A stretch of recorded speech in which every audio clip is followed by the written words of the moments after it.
Hi, and welcome to an experimental version of teaching Heart of Darkness with my cell phone. So that's what we're trying right now today. As you might recall, during our last normal moments, we were about to start a new section of the course. Part 3 of the course is entitled Culture, Coercion, and Colonialism, and most prominently features 2 novels. We'll be skipping over the reading that we were supposed to do for Tuesday, which was a debate between De las Casas and Sepulveda, and we're just going to set that aside completely in order to make sure that we have enough time to interact in a way that lets us adjust to the new technology and account for people moving out of the dorms. So instead, we're going to be really just focusing on the 2 novels and an additional essay by Achebe. So the first novel that we're reading is really called a novella, which is just a nice way of saying it's a super short novel. And so for that, we have Heart of Darkness. In our class, I assigned the Dover version, but there's also a lot of PDFs online. It's definitely more than 75 years old, so you can pick up a copy really cheap. You are also very much encouraged to look at your library and see if you can download it using your local library's app. Most public libraries are closing at this time, but their electronic resources are very rich in most cases. And if they're not, hopefully you still have access to your New York Public Library card. You can probably even apply for that online and see if they'll waive it. And you can try and check out books from the New York Public Library as well. In any case, Joseph Conrad's Heart of Darkness is in the public domain, so you can find that really easy. Just search for the title and PDF. And Achebe's Things Fall Apart is not part of public domain yet, but there's a lot of used copies that are around, and that's a book that richly circulates, so I don't think you're going to have trouble obtaining a copy, although there's a lot of things I said wouldn't be difficult that now are. So for this part of the course, culture, coercion, and colonialism, it's really looking at the third part of the SPC that's in the course title. For society, we looked at utopian and dystopian communities. For politics, we looked at, in particular, the politics of revolution. And for culture, we're looking at the culture that's inherent to the colonization process. What happens when one culture and nation tries to take over another, and what exactly unfurls from that. So this involves, first, you need to know what colonialism is. In its most basic terms, it means the control by one power over another power, which either is or becomes dependent on the first.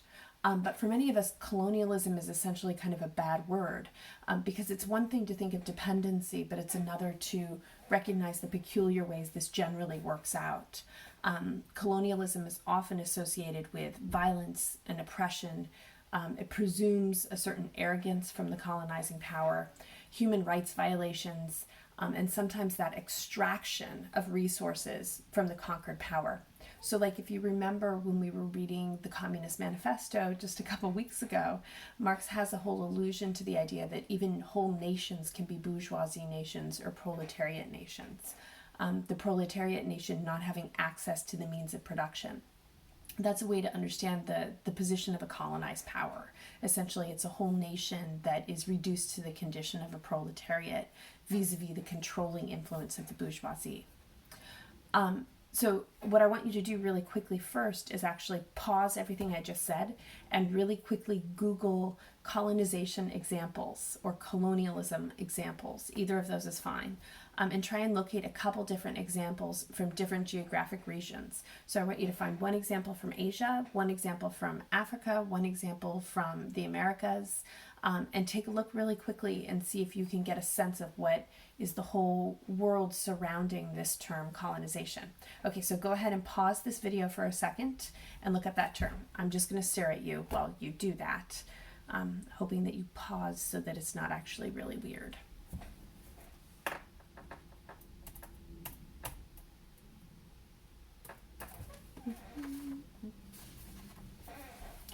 Okay, so the next thing I need to explain are what you need to know or what you need to look for when you start Heart of Darkness. I don't think there's any way to read this novel as a pro-colonization novel. Like it is opposed to colonization, but it is in terms that might be unfamiliar or unexpected or even unacceptable to you. And that's part of what makes it fun and interesting to read. The first thing that can make it really challenging is that the whole book has, it's really enveloped by this framing device. So if you flip through the first couple pages, or scroll, as the case may be. Remember to keep that word search, that find function pretty available to you. And you go down to page 3 in my text, which will probably appear inverse to you because of how I'm using my phone. On page 3, we get the first quotation, which is, "And this also," said Marlowe suddenly, "has been one of the dark places of the earth." Okay. The entire rest of the book that begins with, "I was thinking," a couple paragraphs later, the entire rest of the book is Marlowe telling a story. So it's not exactly right to refer to Marlowe as the narrator, because the narrator is this person who's on the Nelly, who's on a boat that's creeping through, the River Thames and moving through that process. And that person supposedly remembers perfectly exactly what Marlowe says and recites all of that story for us in the rest of the book. So the entire book is essentially a quotation from Marlowe. And it's a quotation recalled by this other character who is our authentic narrator. Okay, I totally hate that part. It just drives me batty. But Professor Zarzati and I have talked about it. She thinks it works really well. She loves Conrad in ways that I occasionally find him really annoying.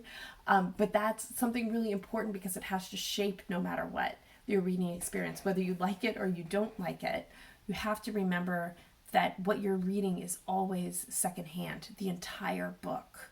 So what we're getting is a sense of removal from the actual author that's kind of even further than we might normally expect.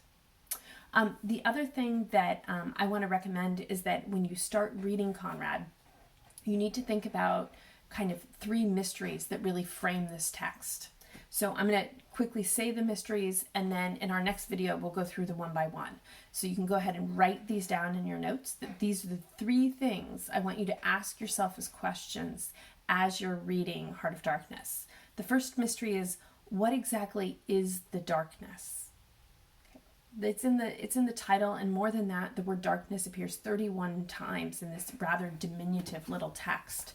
Okay, so darkness is really important. We can't take for granted that we know what it means. And don't just say it's a symbol because that's way too open. We need to get specific and figure out what is the darkness. The second one is that there's a really provocative introductory moment in which a medical professional examining Marlowe talks about the idea that there are changes inside for a European who visits the African continent, that there's changes inside. And while it is definitely one of the creepy and most menacing elements of the text, I also want you to think, what exactly are those changes? How meaningful are they? How deep are they? Are they subconscious, or are they things that people can be aware of? What are the changes inside? And then the last mystery, that's arguably the mystery without which the book isn't the book, is the question of who is Kurtz.